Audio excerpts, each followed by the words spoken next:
communities, their stories are a big, obvious part of the national tapestry. But for others, those threads are worn thin, or maybe they were never even woven in to begin with. Well, in Bangladesh, there's the Christian community. They're a small group, but their impact on the country has been massive. We're talking huge contributions to education, healthcare, culture, you name it. But here's the catch. Their full story was on the brink of being completely lost. A proper detailed history, it just didn't exist. And that's where Professor Dr. Milton Biswas comes in. He's really the hero of our story. He saw this gaping hole in his country's history and decided he was going to be the one to fill it. And he didn't just do it as some academic, he did it as a leader too. And this right here, this shows you his secret weapon, really. He had this two-pronged attack. He knew you couldn't just lock yourself in a library and write about history. No, you also have to be out there, on the ground, building up the community you're writing about. So he was this incredible mix of a serious scholar and a hands-on organizer. That's a combination you don't see every day, and man, is it powerful. So what did that leadership actually look like? Well, as the secretary of the Ecumenical Christian Trust, the ECT for short, he helped guide this amazing transformation. The community went from being mostly a religious group to becoming this real force for social change and humanitarian aid. They started building bridges, not just inside their own community, but with other faiths as well. Okay, so that's the leadership side. Now let's switch gears and look at his academic work, because this is where things get just, well, mind-blowing. He basically built an entire library of knowledge from scratch, from almost nothing. And just look at this timeline. It really gives you a sense of the massive scope of what he took on. We're not talking about a little footnote in a history book here. He documented 5 centuries of history, 500 years, from the earliest Portuguese-descendant Christians all the way up to their role in the very birth of modern Bangladesh. Let's take one of his most important books, for example. It's all about the Feringis. These are the descendants of Portuguese traders, and they're one of the oldest Christian groups in the entire region. His work gave this community a story, a real narrative, where before there was mostly just silence.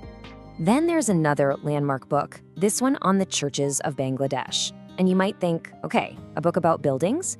But it was so much more than that. He documented the history of the institutions themselves, the places that were the absolute heart of the community's social life, their schools, their spirit, for over 400 years. So, you see, this is the really crucial part.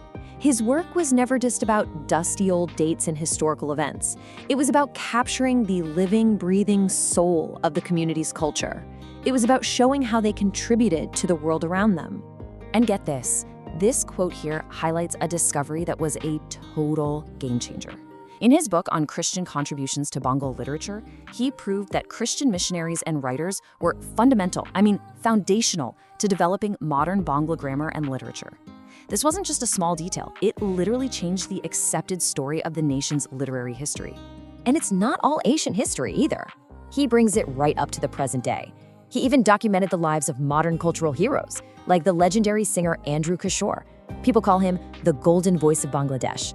By doing that, he shows that the community's cultural contributions are still happening, right now. They're vibrant and alive. So when you put it all together, the history, the cultural documentation, the community organizing, it all adds up to something huge. It fundamentally strengthened the Christian community's place in the bigger story of Bangladesh itself. And at the very heart of everything he does is this idea of interfaith harmony. His whole argument is that diversity isn't something to be afraid of. It's a source of strength.